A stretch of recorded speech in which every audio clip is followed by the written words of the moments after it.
Welcome back to the channel, guys, and welcome to all my new followers.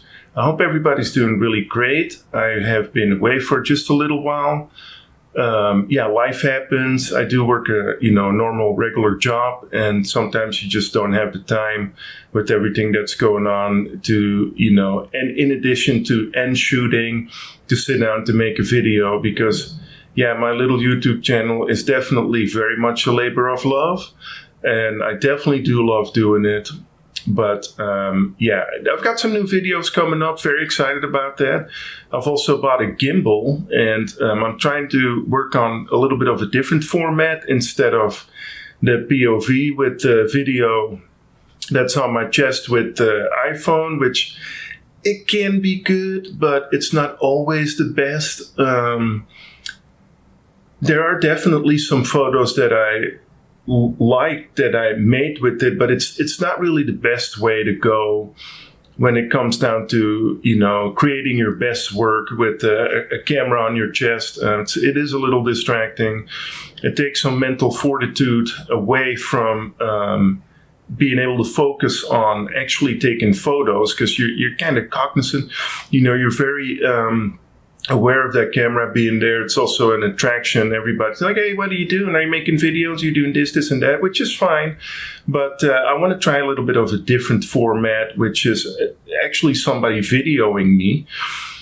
But enough about that. In this video, we're going to talk about the Nikon FE2, which is a camera that's very near and dear to my heart from a street photography perspective. It is a wonderful camera. My style photography, if you're into that, is definitely more of the documentary style. As a matter of fact, I've been reading a lot about photojournalism, and that is definitely sort of my style when I'm out there. I'm not too artistic. I'm not interested in creating fine art when I'm out there. I'm interested in documenting things as they are. Definitely want to, take interesting shots, visually interesting shots. I don't want to have boring shots of just somebody walking out there, which is fine as well, but I'm definitely more of a documentary type guy. Now, they do say that, if you really look in photojournalism itself, there are very few people actually shooting with a rangefinder camera. You mostly see them with the DSLR, and correct me if I'm wrong, but the ones that I've studied at least definitely shoot with an SLR, and I think an SLR, especially in the film world, is still a very valuable tool. The functionality of an SLR lends itself really well to being out there on the streets in a documentary style. What you see is what you get. There are advantages to everything. This isn't the versus or this is better. This is just why I love the FE2 out there within the context of my style, the documentary style shooting. And what's good about this type camera is it's non-obtrusive. It is really, when they say camera isn't in the way, what does that mean? It means that it's an extension of you, not necessarily your hand, but an extension of what's going on up here. And with this camera, the FE2, we know that it has metering, automatic metering, so you don't have to worry about that. This has never failed me when it comes down to the metering.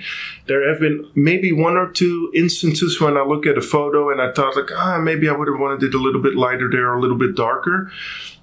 But 96% of the time, this camera with its metering, with its 60-40 center-rated metering, will absolutely not fail you in some very difficult circumstances. So that's one thing about this camera that I really like. Also, the match needle metering, I don't think there's anything better.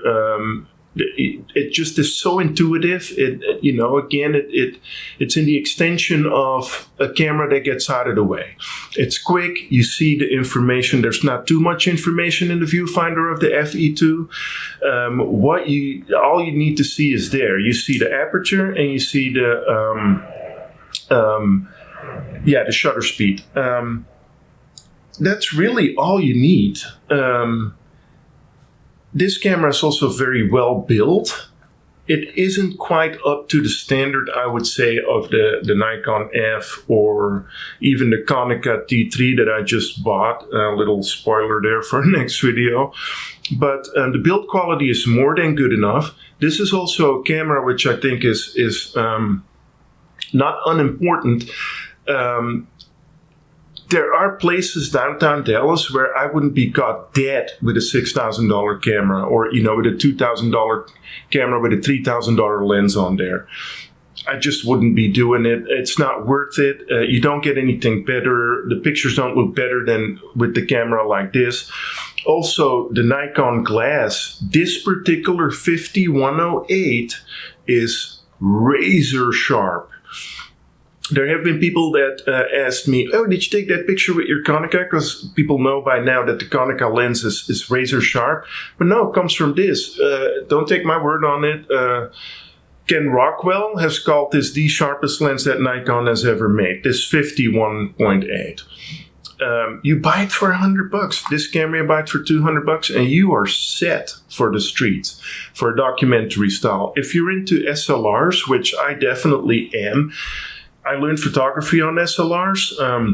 Rangefinders are very fun to shoot as well.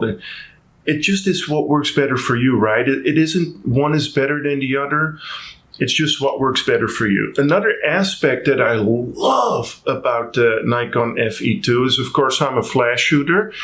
And you get perfect TTL flash with Nikon. Nikon is known to have a very good flash system.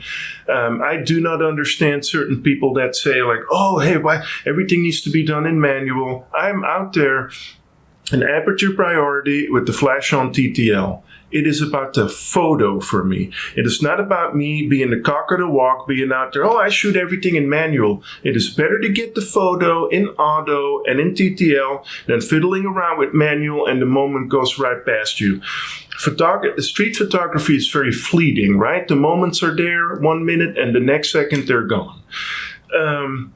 And that's where this camera comes in handy. I've bought a 35mm lens as well for me to do a little bit of zone focusing, which is even quicker. You're already focused by the time the camera gets up to your eye, and it's fast. This camera, yeah, is it loud? Not in my opinion. Not in my opinion for the streets. If you're out in the streets,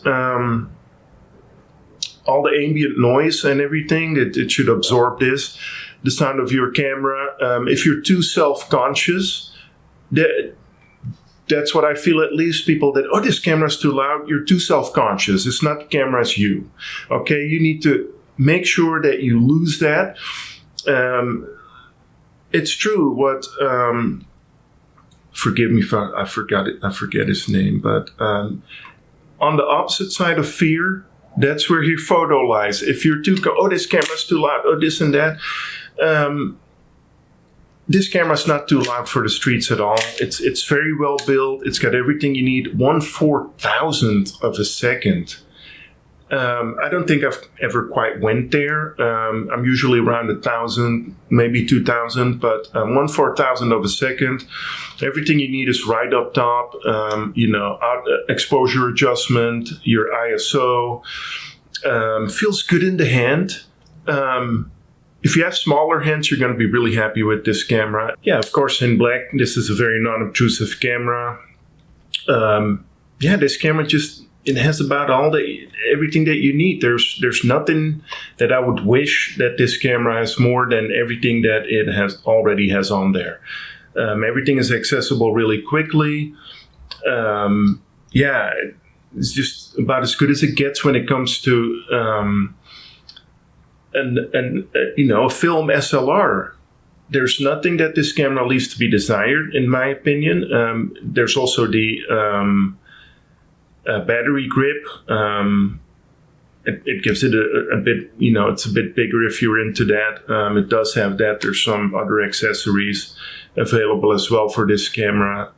It's not really a system, but on its own, it's strong enough for the streets. Guys, if you have any questions, definitely leave those in the comments, and I'm going to leave you guys with some of my favorite shots that I've ever shot with this camera.